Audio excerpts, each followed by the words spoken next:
or what little that's worth. Anyway,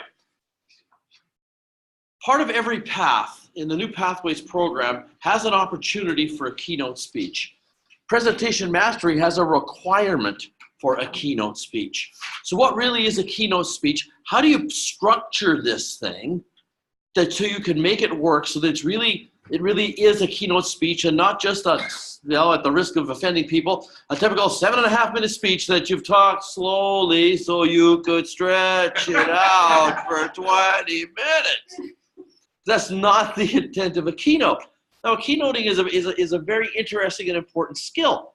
This was difficult for me, and I'm being bluntly honest. I've been a full-time professional speaker for 21 years. I am, thank you. I am a trainer, and I'm a really good trainer. But training is a different skill than keynoting, and if you want to be successful in the accredited speaker program, you have to be a keynoter. You have to know how to keynote. So I don't know whether I should play the speech. I think I'm going to play the tape, and then we'll talk about the evolution of the speech, what I did, who helped me, how we put this thing together, and some interesting observations and things that I learned along my journey. So let's get this thing up and running. Where are you? Oh, come on.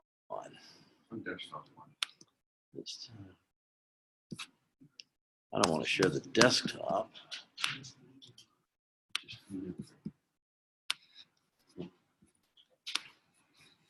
Oh, yeah, you know. Here's what I've learned. Some days you are the windshield. Some days you're the bug. Guess what I am? Sorry, Laverne did not have the right link. So. Oh, well. There we go.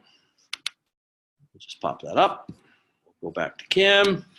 Now we'll try the share. There we go.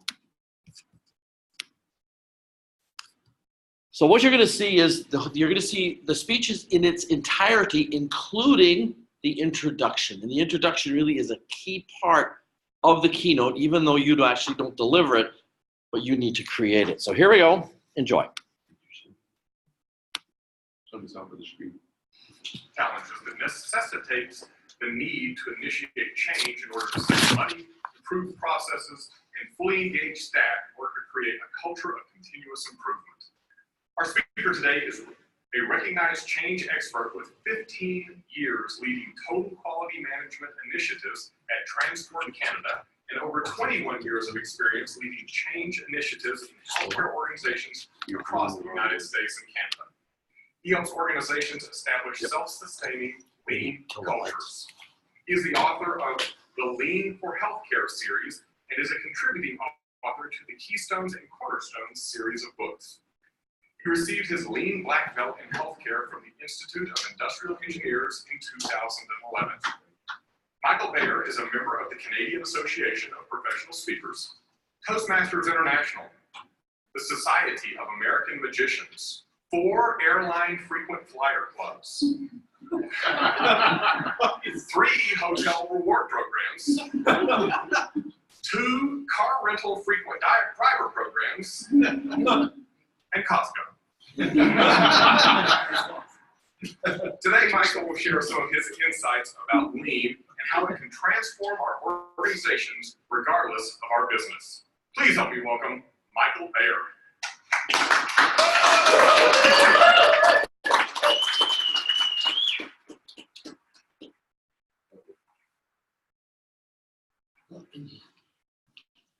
Enoch Hoffenmeyer is the Chief Financial Officer of a small, rural, critical access hospital in Southern Illinois.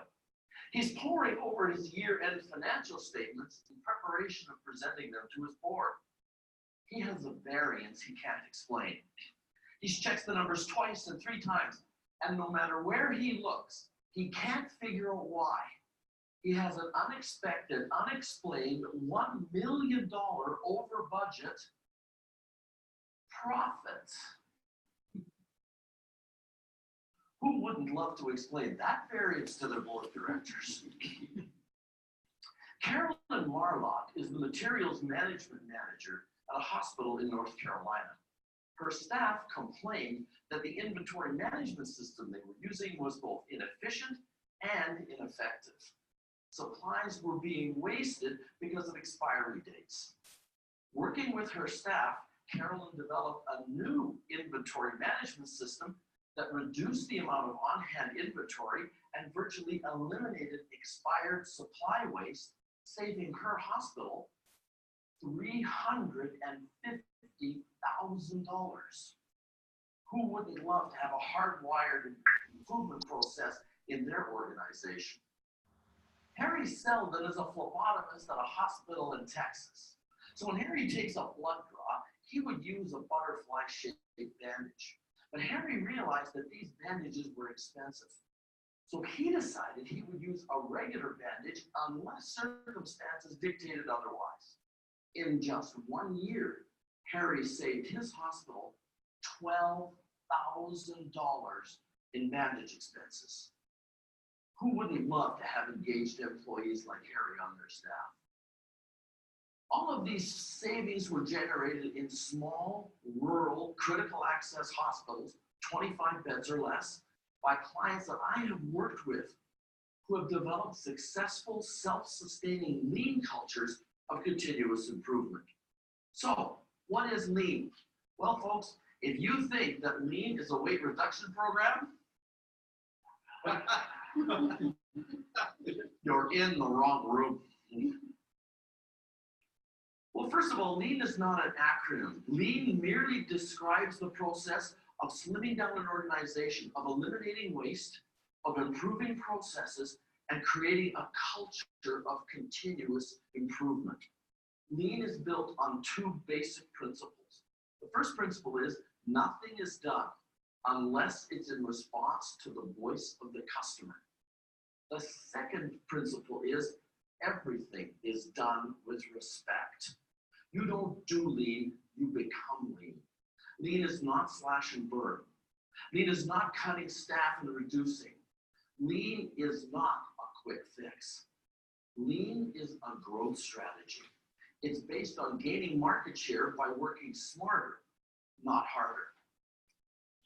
So the inspiration for lean came to Taichi Ono, the father of lean and a Toyota engineer, from two sources.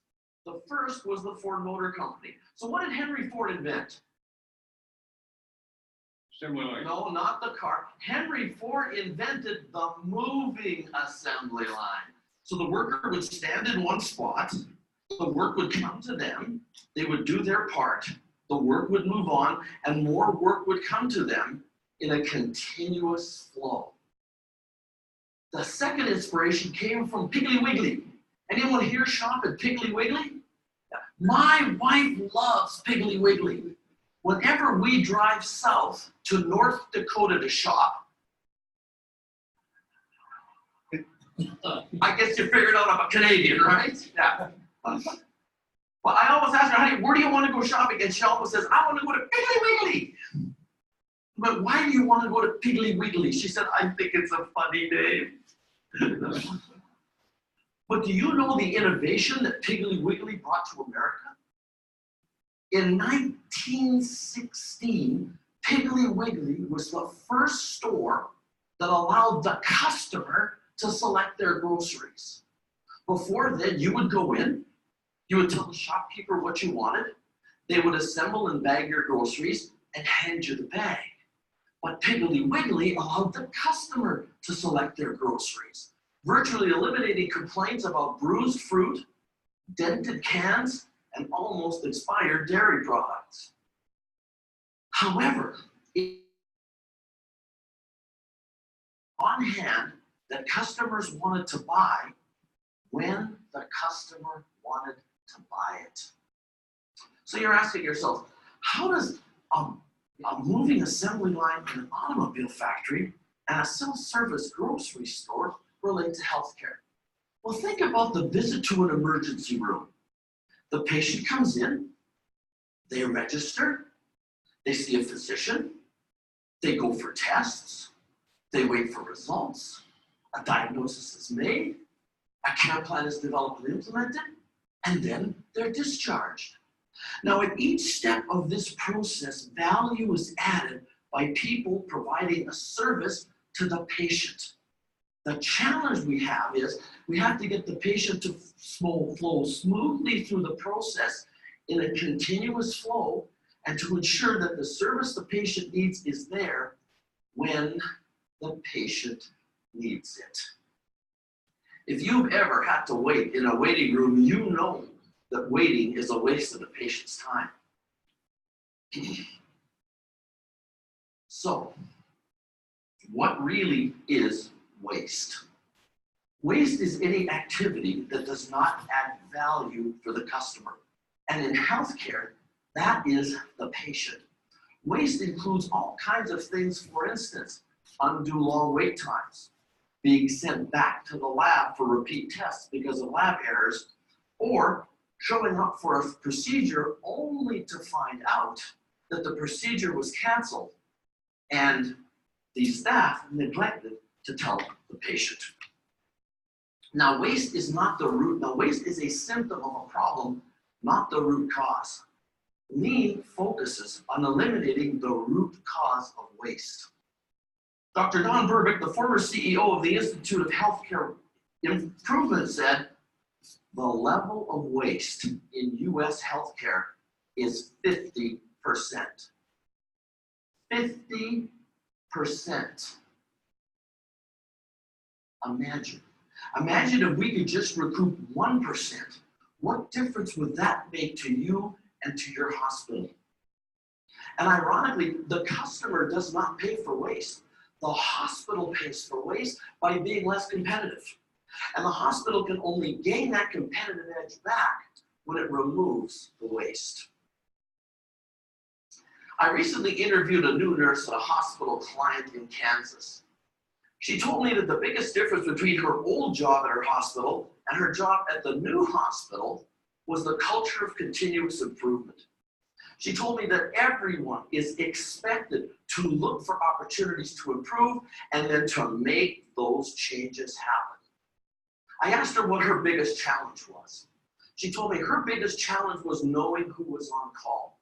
She would spend at least an hour a day looking up names and phone numbers. Her innovation? At the start of her shift, she would sit down, she would create an on-call list, put it on the back of her employee badge. If she had to make a call during the day, she would grab her badge, look up the number, pick up the phone, and dial. She shared her innovation with her department. Now, at the beginning of every shift, someone is tasked with the responsibility of creating an on-call list and distributing it to everyone in the department. Now, that nurse and her colleagues can now spend that previously wasted time caring for their patients. Anyone here ever had an x-ray? Isn't it a great experience, right? They send you into a room. They say, take your clothes off. No, I'm not going to do that. Put on this gown.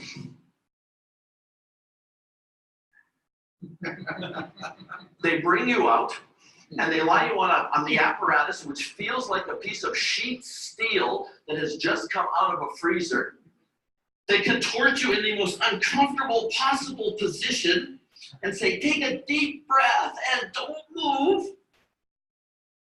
And after what seems like an hour, they say, okay, you can get up and get dressed now. Well, needless to say, comments on patient satisfaction forms are not always complimentary. A group of radiology technologists at a hospital in Wyoming decided that they wanted to somehow enhance the patient experience when they came in for imaging. So using simple lean tools that they learned in training, they studied the layout of their department. Their solution was surprisingly simple. By moving just one machine, they reduced the amount of time the patient spent on the apparatus, greatly enhancing the patient experience. However, on the business side, the resultant savings of 45 minutes a day allowed them to take care of 2 more patients a day.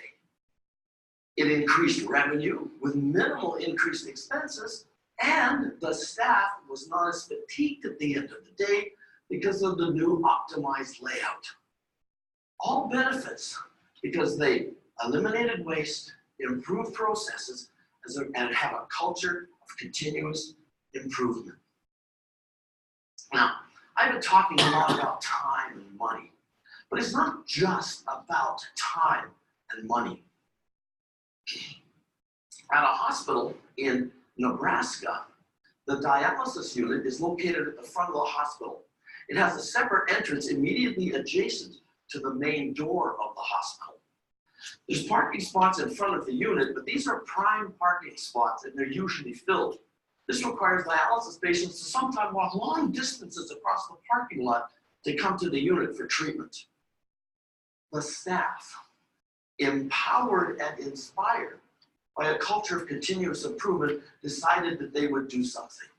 They designated the first 4 spots immediately in front of the dialysis unit for use by dialysis patients only. They had special parking signs made, and they gave the dialysis patients special parking passes to use. The impact on patient satisfaction was incredible. The positive response from patients and their families was incredible.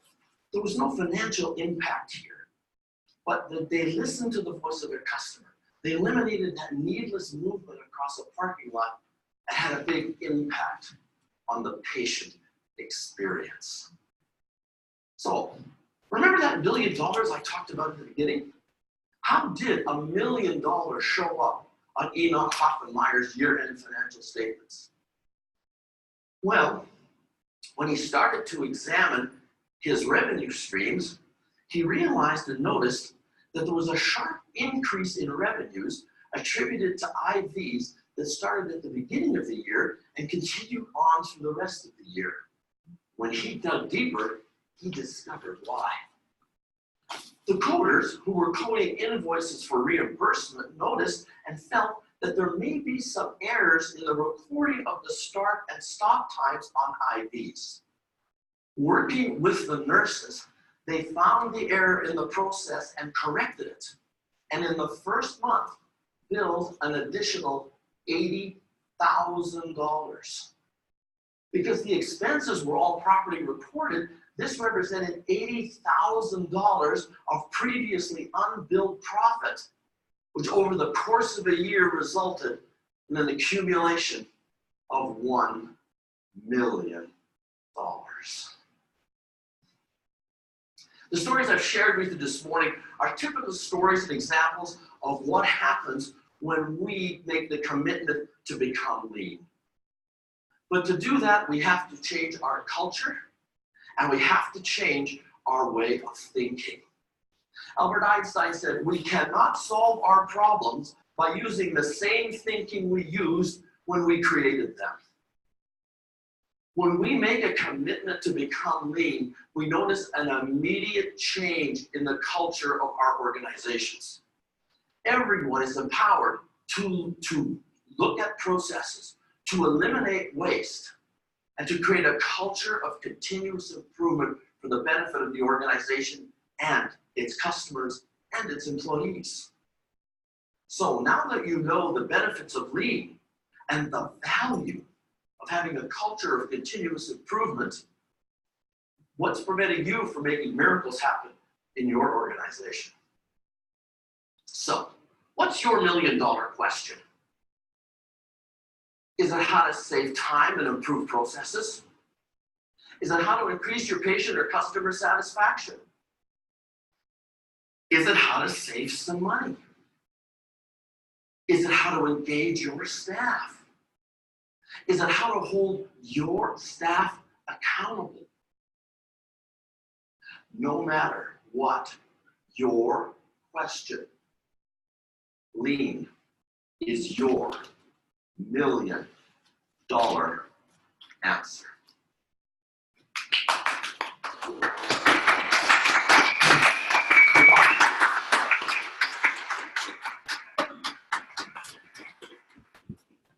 Alrighty, if we could get the lights on, please. There we go. I've come out of the dark for Kim and for Laverne. So that, folks, was my live presentation. So how did all of this start? let me talk a little bit first about the accredited speaker program for those of you that aren't familiar with the structure, and this will help you put it into better perspective. The rules state that in the level 1, you have to send in a videotape of a presentation that is between 20 and 45 minutes. That presentation is judged. That is changing, by the way, to 20 minutes to 60 minutes, which, to be quite honest, in today's world is reality. No one has ever hired me for 20 minutes. I've done hour keynotes, yes, but 20 minutes, let's get real. And even 45 minutes, it's such an artificial number. So the way I actually got my 45-minute video was I do a program called Introduction to Lean. And I was working in a hospital, and I had to do it 13 times in a day and a half. So on the one day, we had a videographer there who taped me all day. He taped, I think, 8 or 9 sessions. And what I did was I cut out the questions so that we went exactly about 44 minutes, tape cut. And then I went, does anyone have any questions? Because normally I would do that as part of my presentation, but you go over the hour and you fail. Accredited speaker is not, oh, Greg, you did such a great job. You know, maybe improve this and maybe improve that. No, you pass or you fail. I know that for a fact because I failed 3 times. So and I remember, so we had all of these tapes and I didn't know which one to submit. So I asked the video guy, which one was the best? He said number 5 by far. So we sent in number 5. I was fortunate to finally pass level 1. And how did I get past level 1? When I was trying for it previously, you know, everybody thinks that you have to be this big motivational speaker and do all this cool stuff. But Greg Wood sat down with me and he said, here's your problem. You're not being yourself. Do what you do. Do what you do for a living. That's what you do. Send that in. And that to me was the revelation. You don't have to be this motivational speaker. If you talk on technology, talk on technology. If you're a motivational speaker, be a motivational speaker. If you talk on bullying, talk about bullying. You know, you can see my colleagues who passed. Greg, I forget what Greg, I didn't really see Greg because I was in a whole different world by the time I finished. But Paul, one of the last speakers, talked about autism. So talk what you talk about. So that to me was a revelation, and that finally got me past level 1. So when I got past level 1, they sent me this really nice letter, and they said, okay, this is really cool. We're inviting you to speak at the International Convention in Denver. But what you have to do now is you have to take your 45-minute keynote and shrink it down to 16 to 18 minutes. Now what do you do? And this is where it got dicey. And I got to be honest, and so I sat down, and the first thing I did was, what did I actually say? So I sent the video to a transcriptionist, and I had it transcribed. Because it doesn't matter if you even watch this, if I watch my tape, I heard what I think I said, but your mind interprets it. You send this to a transcriptionist, she puts everything, every sound she hears, she puts it down. So I got this back. I'll be honest with you, I was rather amazed that I passed. Because again, you don't realize what you do until you actually see it on paper. So I started to take this and I said, okay, I need to start to synthesize this down to a shorter speech. So I started to synthesize this. Now, the 45-minute keynote, because it's for a client and it's introduction to lean, we talk a lot about lean, but we also talk about how we're going to implement lean and some of the things that we're going to do. So I, again, tried to condense all of this down into 15 minutes, and I was trying, and then I went for coffee with Greg Wood, which I do fairly frequently, and he asked me the question again. You need insight because you work on something for so long, you think it's perfect, but it's not. And it's other people's insight. You got to get people you trust. He said to me, are you teaching or are you selling? Great question, because I was trying to do both. So I said, what the heck? If you're going to do a tape, make something you can use in a marketing piece. Let's sell. But seriously, if you're going to spend a lot of time on a piece of work, you might as well have a dual purpose. This will be going up on my LinkedIn and will actually be the introduction to my video program. So, okay, so now we know that we had to sell. So that changed everything. Now, when you're selling and when you're doing a keynote, this is something really important. You heard a lot of stories. How many of those stories did I actually figure in? None. Because you never brag about what you do. You brag about what the client did. And in the opening, I said, these are clients that I have worked with small critical access hospitals. So you always want to brag about the client and the clients you've worked with. People will connect the dots because all they're going to hear is what's in that content. So we started to work on the content. So we got so I started to write this, and the opening line was, Enoch Hoffenmeyer is the chief financial officer of a small 15-bed critical access hospital in Southern Illinois. You would not believe the pushback I got on the name Enoch Hoffenmeyer. Everybody told me to crash it. Now, I had a team together. Greg was on my team. Barbara was on my team. Susan was on my team. Kim was on my team. And Kim will also help me edit my speech. And without her, none of this would have happened because she's incredible to be able to look at something and say, this makes sense or it doesn't make sense. You need to move it. It doesn't flow. Tremendous. So thank you again, Kim. So, but I like Enoch Hoffenmeyer. Why? Because it's a really bizarre name. He doesn't exist. But if I would have said, Fred Jones, who cares? You would, because the first thing I know, probably all of your minds, you went, Enoch Hoffenmeyer, that's a dorky name. But what's the old adage, right? You got to, at the end, you got to go back to the beginning. So you got to make it memorable. So I figured if I did that, I would be okay. You would remember at the end when I said, remember about that $1 million that Enoch Hoffenmeyer, and you went, oh yeah, the $1 million. What happened there? Again, to pull this thing together. We had a lot of discussion too, because the opening, I talked about Enoch Hoffenmeyer and his $1 million. And by the way, his name was changed. Carolyn Marlott is a materials management, now retired, who did save $350,000. And there was a phlebotomist, but his name was not Harry Seldon. Does anyone know who Harry Seldon is? Oh, you people should be ashamed of yourselves. No science, no sci-fi fans here. No Isaac Asimov. Harry Seldon was the formulated psychohistory, which predicts the future of the universe. Anyway, never mind. I just figured maybe somebody will ring a bell for so. I just made it up. The story is true, but I made it up. But I went from $1 million to $350 to $12,000. We had a lot of discussion around that too. People said to me, "You need to build it up. You need to go from 12 to $1 million." But if I would have started with Harry Seldon and saved $12,000, you would have said, "Who cares?" Right? You got to grab attention at the opening. So I opened with the $1 million. I cut it down to $350,000, and then I cut it down to $12,000.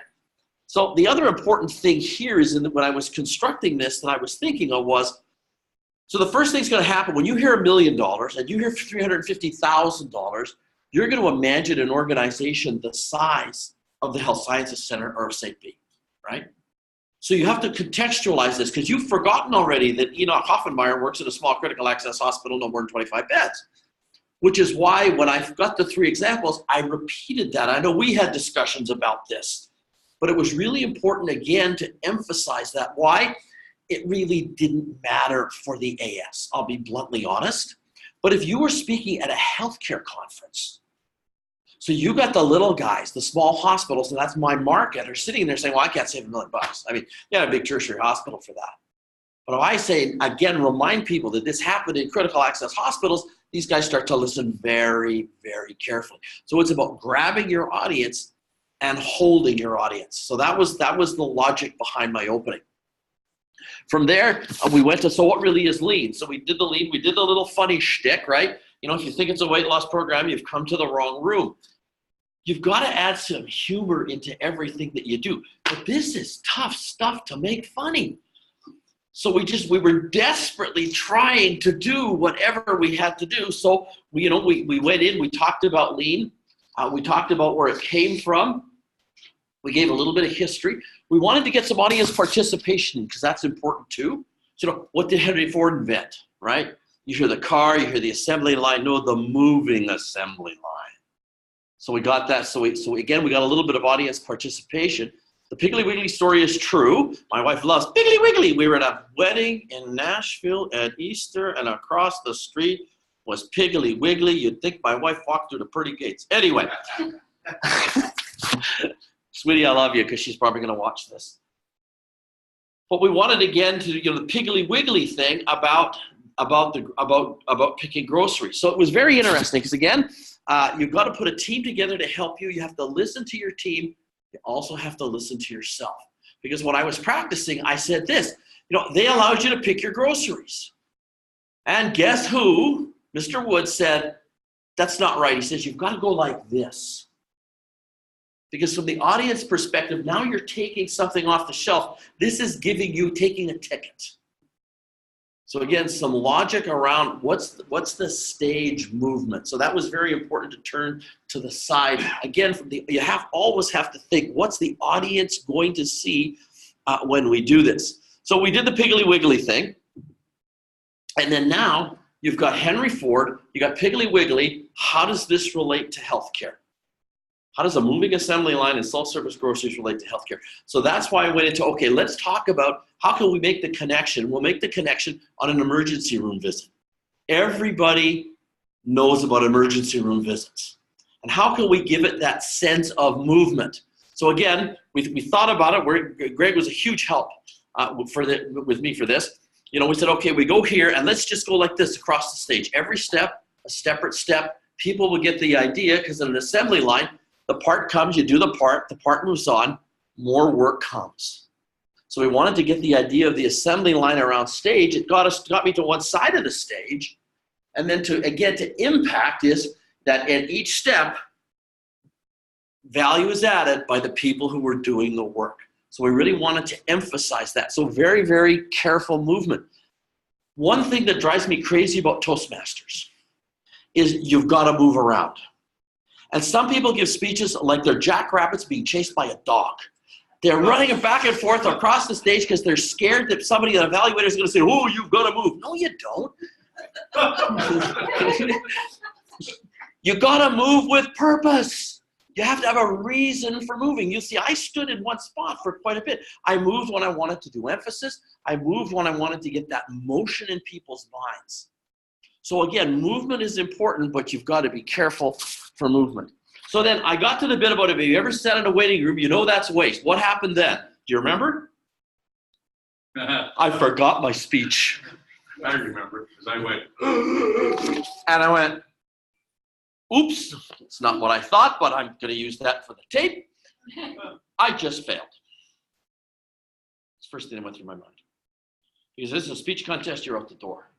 It's not a speech contest. It's professional speaking, and guess what, folks? Professional speakers sometimes forget what they're going to say. It's not that you forget, it's how you recover. That's what counts. So, I got lost. Too bad, it was a great line.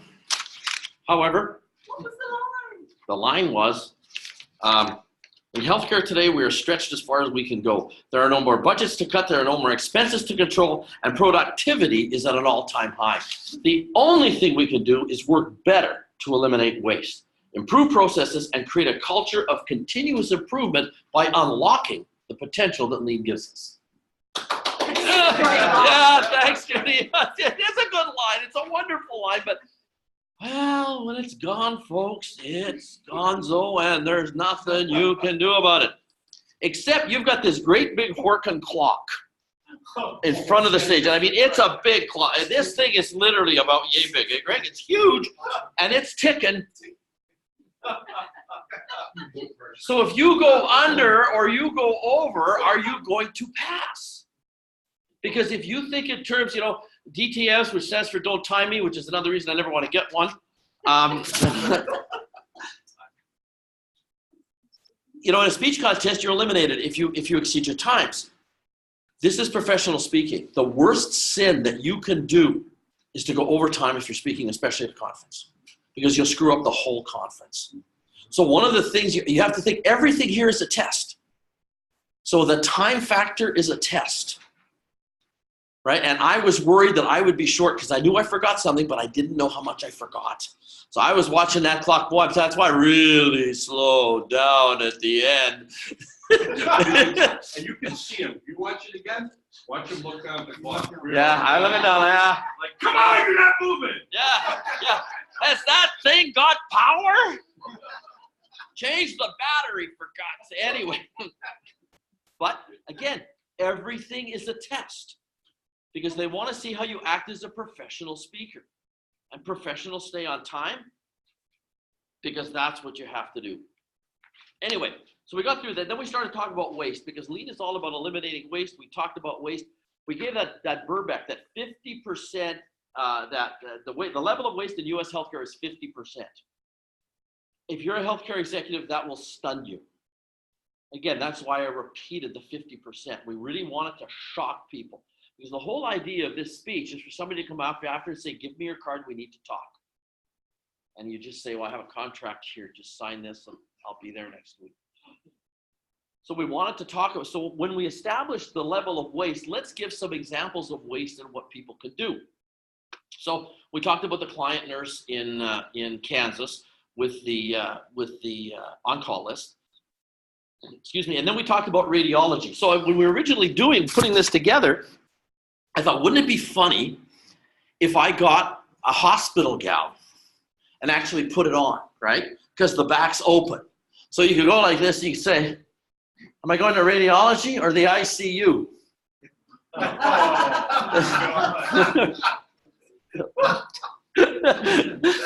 It's a bad joke, but some of you laughed, right? So, but then we thought we started to think. You really got to think. You got to look at everything. Where does the hospital gown go on stage? How am I going to get rid of it?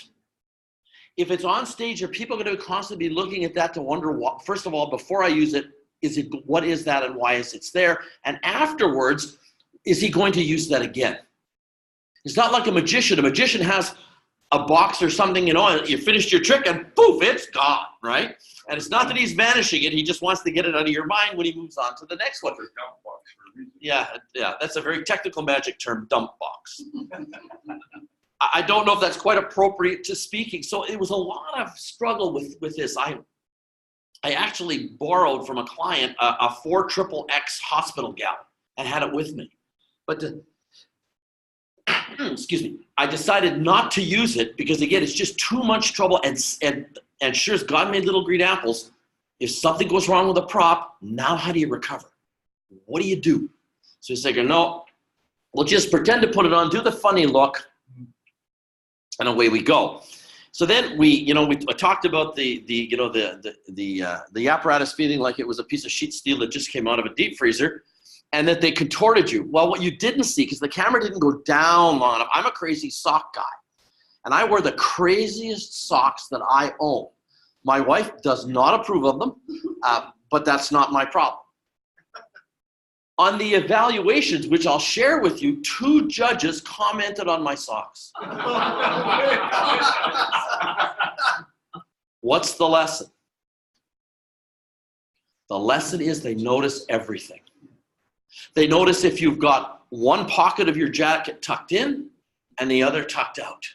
They notice if your shoes aren't shined, if your tie isn't straight, if it's not perfect, and that can cost you points.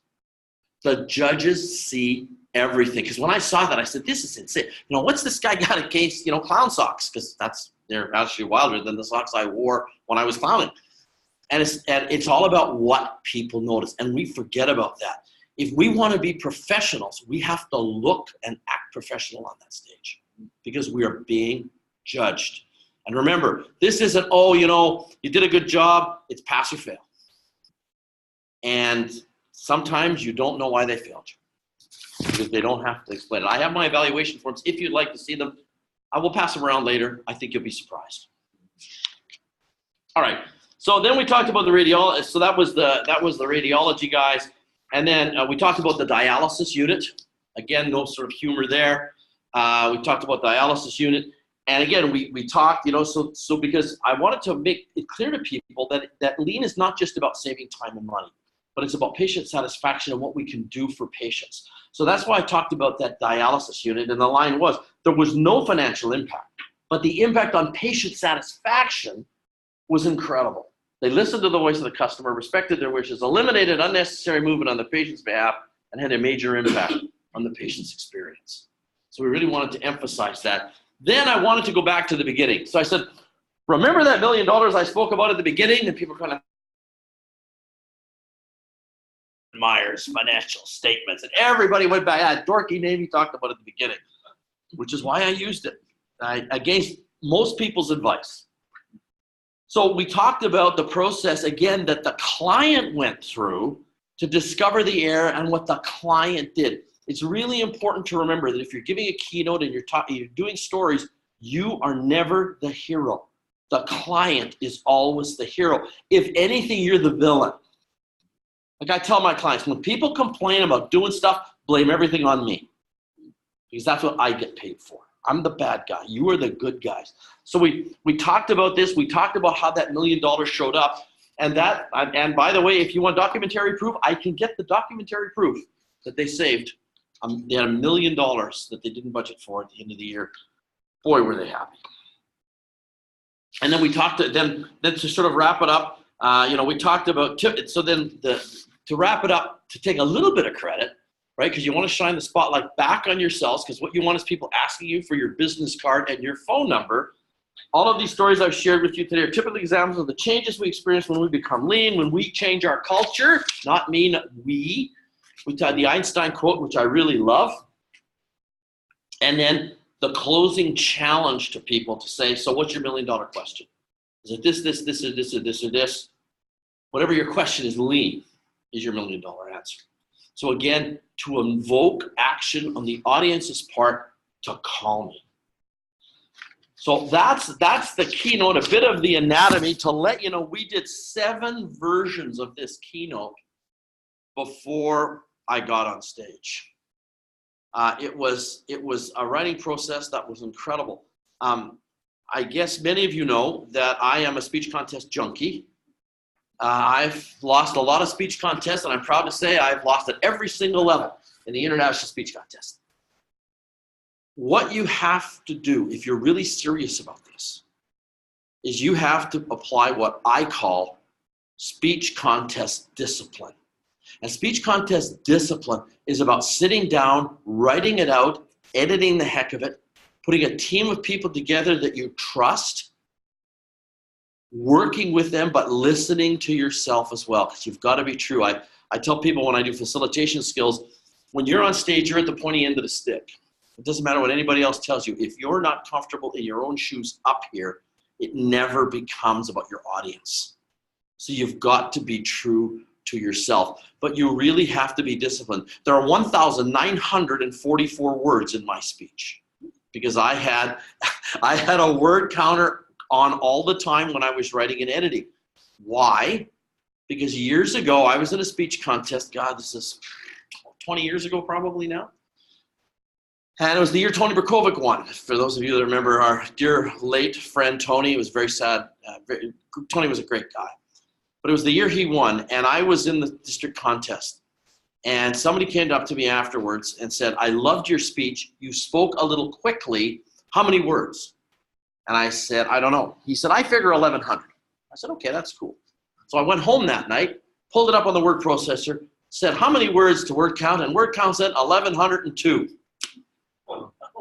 I'm sold. So how do you write so that you can pace? So what I did was a very informal study of folks that had won either the district speech contest or the regional or the district humor contest or regional contest. So I wanted no lower than a district level winner. And I asked 2 questions. What is the number of words in your speech? And the average time of delivery. And I discovered that no matter what the genre was, the average delivery time was between 121 and 123 words a minute. So when I write to 120 words a minute. That's how I create.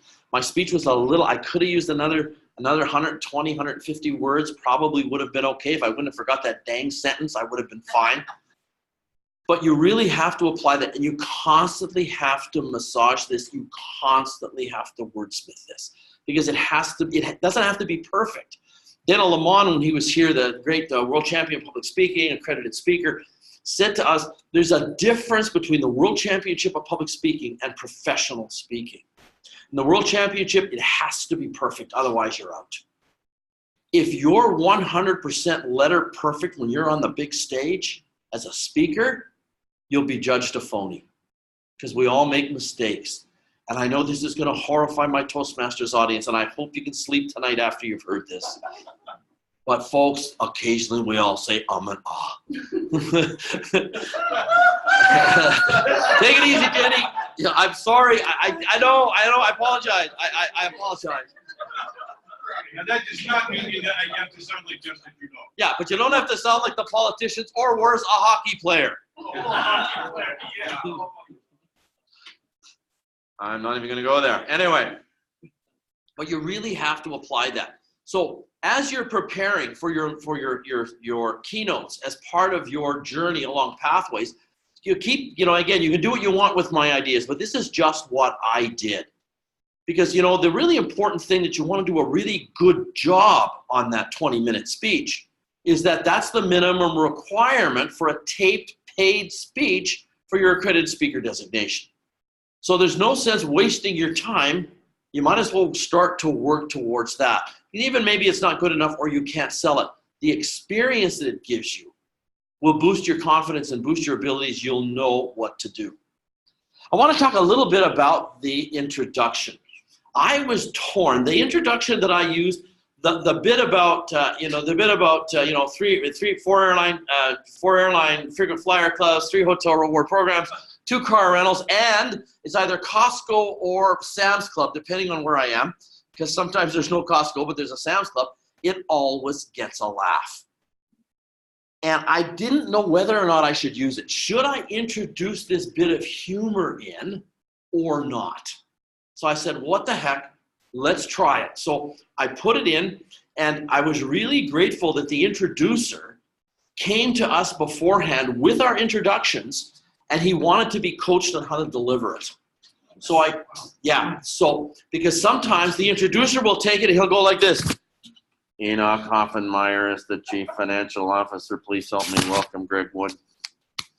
Right? But it's true, right? Because, they think they're experts. Really bad with Toastmasters. But he was very coachable. So I coached him. I showed him where to pause. I showed him where the humor hit was, where he was going to get his laugh. So he said, okay, I could do this. And he did a fabulous job. And the introduction is really important. You have to set yourself up as the expert in your field and somehow introduce a little bit of element of humor to say, hey, just because I'm going to talk about this technical stuff doesn't mean we're not going to have any fun. He came to me after and said to me, he said, not that it matters, but you definitely had the best introduction of all 6 this morning. And you could hear the audience was laughing, right? So I had the audience engaged because you want to engage the audience as early as you can. And the introduction is really important that you engage the audience. You give them an idea of what you're going to be talking about. You give them an idea of what your expertise is, because that's your brag, not in your speech, but in your intro. Because somebody else is reading your words. But everybody thinks they made it up on the back of an envelope because that's what everybody does when they're asked to do introductions, right? Write your own introduction.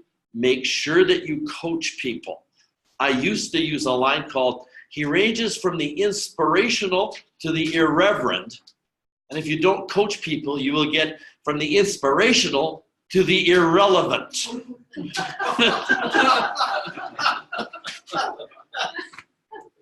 Yeah, I know. No, really, I want to go. No, we haven't got time. I'll read it. Toby, I'll be okay. The inspirational to the irrelevant. And of course, the weird look on his face, the audience went crazy. And I said, all right, I'm going to have a really good morning with this group. Excuse me. But the introduction is really, really important. And I can't overemphasize that because you have to look at everything. So if you're thinking of doing this 20-minute keynote, write an introduction. Your club might balk at saying, just tell them, read it the way I wrote it. The other important thing is you always want to make sure they do exactly that. Let me tell you another story. Years ago, I was applying for the accredited speaker designation in the old days when all you had to have was an audio recording. I did a what was it? I think it was called Humor and Sanity in the Government Workplace. 45 minutes of how to survive working if you work for the government. It had a good crowd. It was very funny, very engaged. You could really see there was a lot of energy. We knew the tape was going to be a barn burner and a winner, except here's what happened. I gave the introduction to a Toastmaster. She said, I will introduce you because I know what I'm doing. I'm a Toastmaster too. And I said, fabulous. Read it exactly the way I wrote it. She said, not a problem. She nails it. Except she says, please help me welcome, you ready? A fellow Toastmaster, Michael Bayer, and I got rejected because I could not prove it was a non-Toastmasters audience.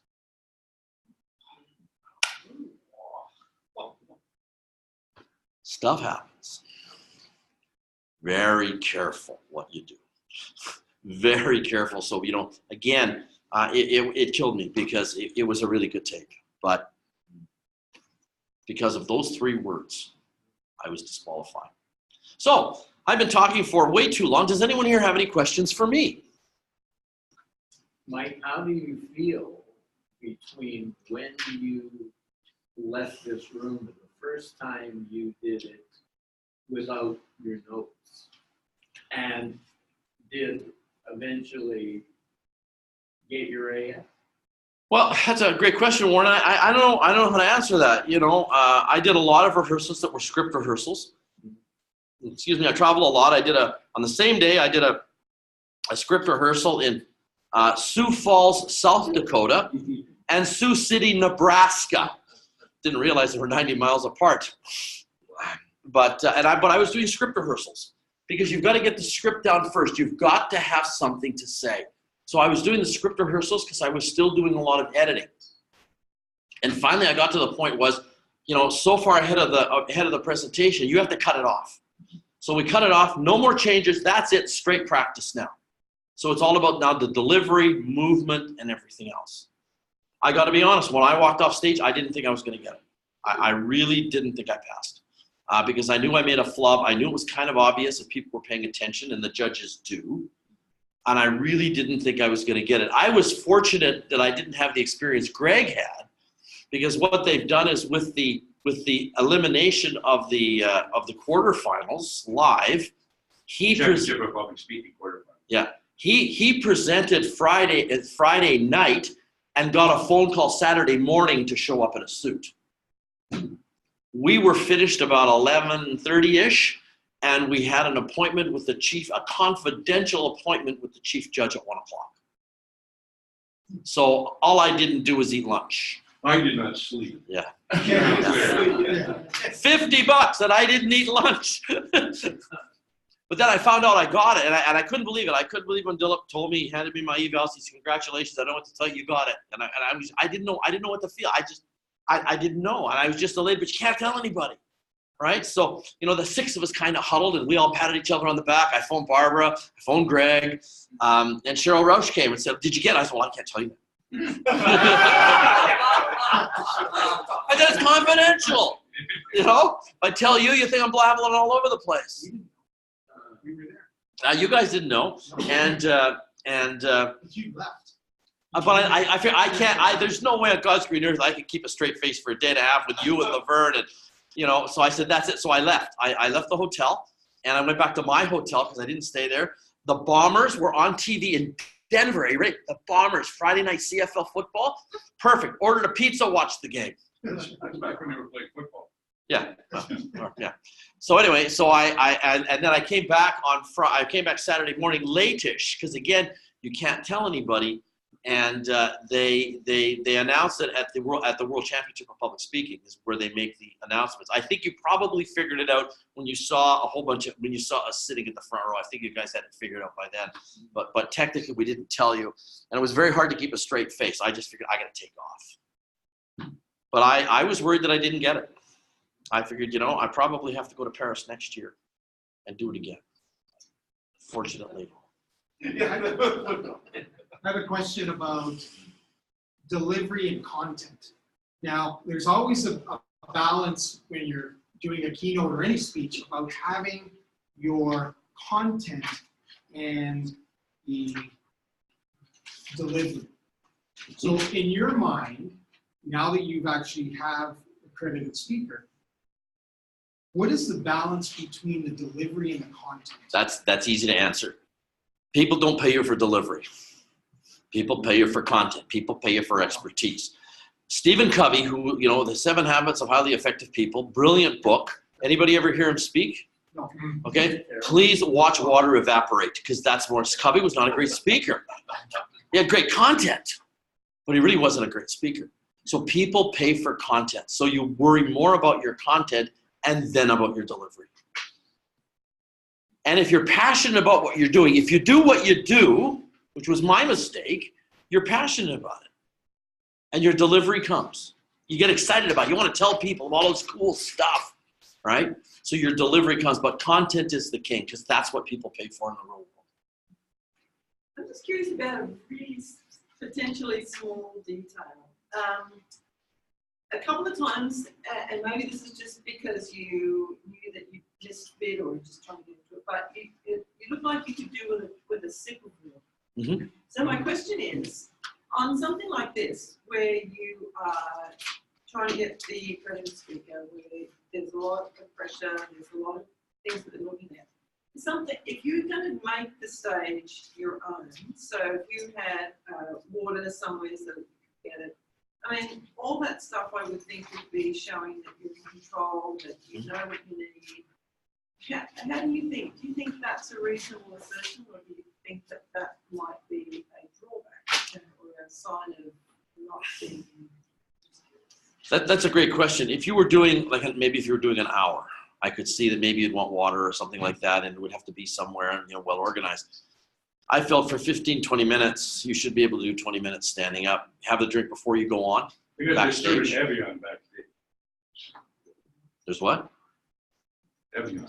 Yeah. Oh yeah, they've got they're nice. They got stuff for the speakers backstage. So, but No again, whiskey though. yeah, no booze. Just saying, just saying. I probably would have forgotten a lot more than that one sentence. But again, it's all about who you are and what you do. And if you do it right, it's not a detriment. If you go to the water constantly drinking because you're trying to figure out what you're going to say, that, you know, your audience will figure you out much quicker than you think, and they'll know whether or not you really are the expert, or if you're trying to fake it. I wouldn't do it in a speech contest. Because if nothing else, you don't have time. In a 7-minute speech, you don't have time to take a drink of water. You're losing too much valuable time. Just another comment. Like, I was actually watching Michael, and I did see the socks, and I wondered how the socks are adding to the story. Because really, when you're up there, yeah, they didn't add to the story, and they could have been distracting. But nevertheless, To the men. choice to Yeah, wear. to the men. But to women, I think that, because the comments I get from women, I love those socks. I wish my husband would wear them. I can't get my husband to wear them, right? So, hey, ladies, you know, it's Breast Cancer Awareness Month, all right? But I don't know that I would chance it in such a way. It's not a chance. It's a fashion choice. Did you see my shoes last year? You see his shoes? Yeah. Those And, shoes, Cheryl Roche says my shoes was the reason I got my. Yeah. But she thinks I suck, so I know that's, no. And the other comment is around the bin. I like having an actual gown, and then if you had a hospital bin, would that not work? Right? Because when you're taking it off, where does that gown go? okay, but then Goes in the again, bin. But then you need time for that. well, but Right? you can So build you that have in. But then you're going to look at it from the audience perspective. So you got a guy in a suit, he's doing his thing, he puts on, and he's got this ugly bin that everybody knows are the soil, bacteria impregnated clothes on stage. They're hospital people. Because they're hospital people, right? And they're going, oh my God, infection control, where are you? So again, it's you know, we tried it 17 different ways how we could make it work, and we just figured, you know what, that wasn't worth the risk. And then your stage is cluttered. What about slides? You just, what was your decision on slides? Yeah, we did. Yeah, Since we're on this topic of Yeah. what could go wrong. Originally, I was going to use PowerPoint slides just to walk through it very quickly. It's nice. You can use them use your teleprompter, the whole 9 yards. And I decided against using slides because when I got away from teaching, because teaching I need them, when I'm doing selling, what here would have a slide would have enhanced? Nothing. So really there was no purpose to do slides, and it's one more technological challenge and something else that can go wrong. Do most of the slides, or is that something to do? It was about 50-50 this year, yeah. One gal who didn't make it last year in Greg's year finally got a piano. And if she would have had a piano last year, she would have won, because it was, yeah, she's an unbelievable pianist. And she would have definitely won. She would have definitely got it last year. She brought in a keyboard this year, and I haven't seen her presentation, but I just heard that she blew everybody away with the playing. Do you not see the other accredited speakers? Well, here's what they did. Toastmasters, in its infinite wisdom, there was actually one guy who didn't come to Denver because the United States wouldn't allow him to come in, because he's from a Muslim country, so he's going to Paris next year. And there was 6 of us. So what they decided to do was to have 2 flights. So they had the boys in one room and the girls in another room. Welcome to the 50s. Now, and so maybe this was a way to generate more money. So I heard the guy. Oh, I really didn't hear the guy before me or the guy after me, because again, you're in the headspace. But certainly, once in a while you forget what you're going to say. But the guys and the girls. The guys. But you only had a chance to have. Yeah, but we only had a chance. I was in the middle of 3 anyway. Yeah, I was in the middle of 3. I only saw the guys. We couldn't see the girls. They were in another room. Same time. Same time. Oh, really? So they had 2 speakers in one room and 4 in the other. Like, could you not have sent one of us over, just again to balance it out? And then there was a lot of controversy from especially my wife saying, well, which flight are you in? Like, which one do I buy? I'll buy them both. I don't want to buy them both. Which one do I buy? I would have liked to have heard Sima and what's her name? I didn't even hear Sima last year because she was right after me. I heard Sima last year.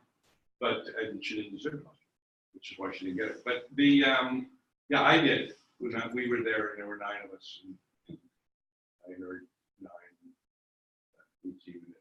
speeches. Yeah, yours was a marathon, because I live streamed it last year. And it was really well, Terry was quite a break, so people knew.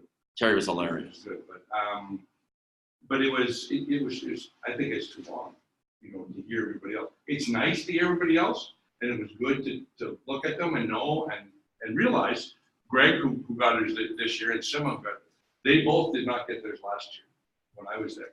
I don't know, but Greg, because he didn't do what he did, Greg decided to speak on something else. Because Greg speaks on suicide prevention, and like 2 weeks before, his best friend committed suicide, 2 weeks before we hit the stage. Yeah. Greg thought he couldn't do it, couldn't bring himself to go there, so he did another speech that he had, but it's not what he does, so the passion wasn't there, in the same way, and so that's why it's so important to do what you do. Yeah, but this is very unusual this year that everyone got through. Because I remember backstage, I said, I'm not going to wish anybody luck. It's 6 for 6. That's what we're going to do today. 6 for 6. And It's not competition. it's not, and you have to remember too, the AS is not a competition. I don't have to be better than anybody else. I just have to meet the criteria. All right, any other questions before we lose power? I brought mine. So Vern or Kim, if you're asking something we can't hear you, so turn your screens on to let us know that you're asking a question. Or King. Kings. So I don't think we have any questions. Okay. Yeah, I don't have any questions. All right, cool. Well, if nobody has any questions, let's turn this back over to our Toastmaster.